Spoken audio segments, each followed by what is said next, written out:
Hey guys, how's it going? This is Matt Connolly with the state newspaper, and I'm joined by Brad Senkiw, who does some work for us, and also WCCP here in Clemson. We're previewing the Auburn-Clemson game, which should be a much tougher challenge for Clemson than last week's game against Kent State was. And this is an Auburn team that finished 7th nationally in scoring defense. Should provide a real tough challenge for Clemson. We should learn a lot more about the Tigers this week. Kelly Bryant played well last week, but that it'll be a much tougher challenge facing a Auburn defense that's got more talent, obviously, than Kent State, and talent-wise is pretty close with Clemson. Dabo was saying today that these two teams recruited a lot of the same players. He's very familiar with their roster, so this will definitely be a tougher test for Clemson. We should learn a lot more about the Tigers this week. Turn it over to Brad now, and he'll kind of recap what he saw last week against Kent State and maybe what he learned in that game. Well, I mean, you can only take so much from a 56-3 win over a Kent State team that honestly just didn't care to challenge Clemson in any way. Ran up the middle about every time, threw the ball 5 times in the game. Just was not a team that came into Death Valley trying to do a whole lot. They just wanted to get out of there, get their paycheck, not get anybody hurt. Their head coach, Paul Haynes, wasn't even there. So you had to be careful what you take from that. But look, Clemson played really well in all facets of the game. They were clean. That's what Dabo Swinney wanted to see. And I think the biggest takeaway is Kelly Bryant is the starting quarterback at Clemson. There's no question about that right now. There's no controversy.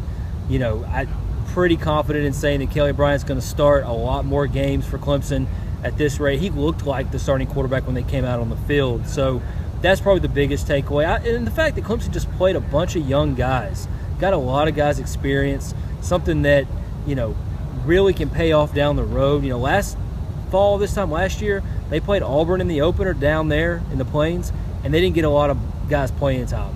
And Dabo Swinney talked about that. They had to get guys ready for November.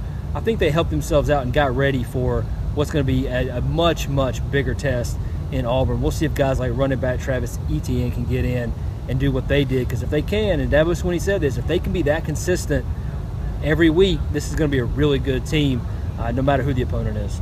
Yeah, and Kelly, like you said, there's not a whole lot you can learn against a team that was running the ball up the middle, didn't even look like it wanted to be there for a lot of the game. But Kelly did come out and he commanded the offense and played really well, did everything you wanted to see. He had mostly short passes, some dump offs. He did hit Deion Kane for a long ball, which was an impressive throw, probably the best throw that he's made in his career. So, and one thing they've talked about, we talked to Dabo Swinney today as well as some of the other players and assistant coaches.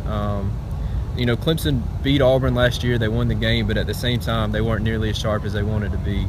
Lots of drop passes.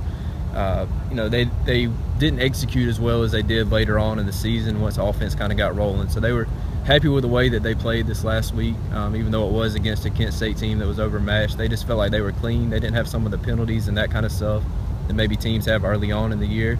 And so they're confident going into this game that they're better maybe in certain areas than they were last year as far as going into a big game and better ready to handle some of the things that maybe they didn't handle well early on last year with the drop passes and penalties and that kind of stuff.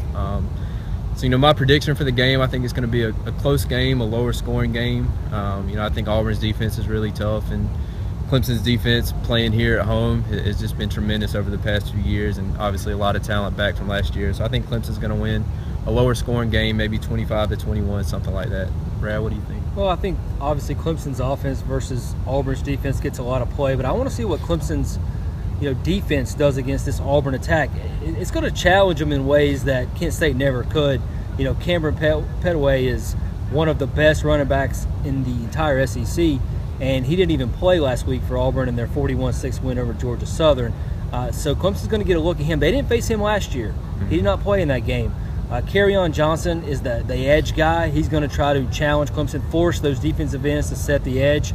And Clemson isn't deep at defensive end. So when those guys come out, when Austin Bryant and Cleveland Farrell need a break, can the others step up and set that edge? Because Kerryon Johnson's shown if he gets there, gets around the corner, he can go to the house. And Petway's going to wear on this team. I compare him in a lot of ways to James Conner, the Pitt running back last year, who came into Death Valley and had a really good game. So not all the pressure's on Jarrett Stidham, the Baylor transfer. Clemson obviously wants him to be in the pocket so they can send their guys after him.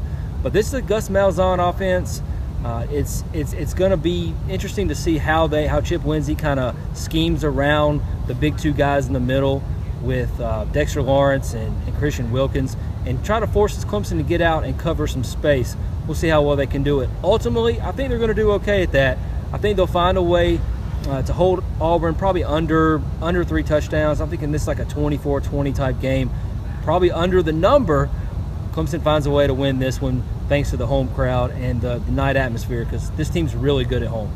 Yeah, and you mentioned the new offensive coordinator. You know, that's something Clemson talked about, that they're not really sure what to expect. I mean, Auburn's obviously not going to show everything they have against Georgia Southern in a game that they won going away. So, you know, there's not a whole lot of film that they can kind of break down and look at. They've looked at some of his past stops, and then they know what Gus Malzahn's going to do. He's an offensive coach. He's been around a long time. So they have an idea, but there's definitely going to be some new wrinkles from what they saw last year and what they've seen in the past. And that was a good point about Petway. I mean, he's a bigger running back. That's what he does. He wears on defenses. You know, I think he was first in the SEC last year in rushing. He was an all SEC player, and you know, he's poised to have another big year this year.